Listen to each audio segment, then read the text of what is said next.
اہل کرسورہ کے لیے، ان نوجوانوں کے لیے یہ چار مصرے ان کے حوصلے کے لیے، اور یقیناً وہ داد و تحسین کے قابل ہیں کہ وہ کرے دولت کی خواہش جس کو دولت چاہیے، وہ کرے دولت کی خواہش جس کو دولت چاہیے، مصطفیٰ کے چاہنے والوں کو جنت چاہیے۔ کس کو چاہیے؟ باقی لوگوں کو نہیں چاہیے۔ ارے ہاتھ اٹھائیے سبحان اللہ کہیے۔ وہ کرے دولت کی خواہش جس کو دولت چاہیے، مصطفیٰ کے چاہنے والوں کو جنت چاہیے۔ ارے دین کی باتیں سننا سنانا عاشقوں کا کام ہے، دین کی باتیں سننا سنانا عاشقوں کا کام ہے، دین کی محفل سجانے کو بھی قسمت چاہیے۔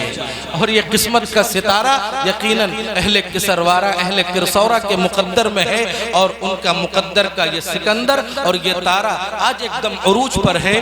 آئیے میں آپ کے روبرو ایک ایسے خطیب کو لانا چاہتا ہوں جو آپ کے علاقہ کرسورہ کے مدرسہ شمس العلوم میں استاذ محترم ہیں۔ یقیناً آپ ان سے ملتے ہیں، جلتے ہیں، ان کی سادگی اپنی جگہ ہے، ان کے ملنے کا انداز اپنی جگہ ہے، ان کے خطابت کا جوہر اپنی جگہ ہے۔ یقیناً آج آپ ان کو ایک الگ شان میں دیکھیں گے، ایک خطیبانہ انداز کو دیکھیں گے، اور بڑی ہی سعادت مندی کی بات یہ میرے لیے ہے۔ It is honor for me، یہ میرے لیے سعادت کی بات ہے کہ وہ میرے ساتھی ہیں۔ میں بلا کسی تمہید اور تاخیر کے پہلے خطیب کو آپ کے روبرو حاضر کرنا چاہتا ہوں، اور پہلے خطیب کو میں برسر ممبر اور برسر دعوت اسٹیج اور دعوت سخن دیتا ہوں۔ میں بڑے ہی ادب کے ساتھ حضرت مولانا صدام حسین صاحب دامت برکاتہم سے درخواست کرتا ہوں کہ حضرت والا تشریف لائیں اور اپنے نورانی اور عرفانی بیان سے ہم سب کو مستفیض فرمائیں۔ حضرت مولانا صدام حسین صاحب استاذ مدرسہ شمس العلوم کرسورہ لہرپور۔ رب اشرح لی صدری ویسر لی امری واحلل عقدۃ من لسانی یفقهوا قولی۔ اما بعد، اعوذ باللہ من الشیطان الرجیم، بسم اللہ الرحمن الرحیم۔ قال النبی صلی اللہ علیہ وسلم بلغوا عنی ولو آیہ، او کما قال علیہ الصلاۃ والسلام۔ حضرت صدر محترم دامت برکاتہم العالیہ اور اسٹیج پر جلوہ افروز نہایت ہی قابل قدر علماء کرام،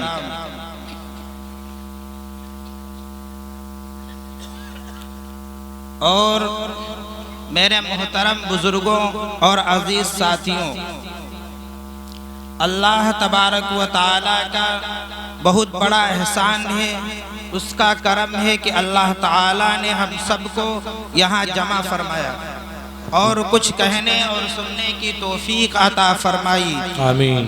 دعا کیجئے اللہ پاک کہنے سننے سے زیادہ عمل کرنے کی توفیق عطا فرمائے۔ آمین یا رب العالمین۔ اور میرے عزیزوں اور میرے محترم بزرگوں اور دوستوں، جب دین کی بات کہی جائے یا بتائی جائے تو اس کو دھیان سے اور توجہ کے ساتھ سنیں، تب فائدہ ہوگا۔ ہمارے ناظم صاحب بار بار آپ لوگوں کو بیدار کر رہے ہیں کہ تاکہ اگر دین کی بات توجہ سے سنی جاتی ہے، دھیان سے سنی جاتی ہے، تو دنیا کا بھی فائدہ اور آخرت کا بھی فائدہ ہے، ورنہ دونوں جگہ کا نقصان ہے، دنیا کا بھی نقصان اور آخرت کا بھی نقصان ہے۔ کیوں اللہ کے حبیب، اللہ کے محبوب، اللہ کے سرتاج جناب محمد الرسول اللہ صلی اللہ علیہ وسلم ارشاد فرماتے ہیں، جو کوئی شخص اللہ کو غافل دل سے پکارتا ہے تو اللہ تعالیٰ اس کی پکار کو نہیں سنتے ہیں، اس کی دعا کو نہیں سنتے ہیں۔ اور اللہ کے حبیب جب کوئی دین کی بات بتاتے تھے تو صحابہ یکسوئی کے ساتھ بیٹھ جاتے تھے اور دل جمعی کے ساتھ بیٹھ جاتے تھے۔ اس طرح بیٹھتے تھے اگر پرندہ آ کر بیٹھ جاتا تھا تب بھی پتہ نہیں چلتا تھا۔ ہم سب کو چاہیے کہ دھیان سے اور توجہ کے ساتھ سنیں بات تاکہ ہمارا فائدہ ہو۔ دنیا کا بھی نقصان ہے اور آخرت کا بھی نقصان ہے۔ میں ایک مثال دے دیتا ہوں تاکہ مثال سے بات سمجھ میں آ جاتی ہے۔ ایک آدمی تھا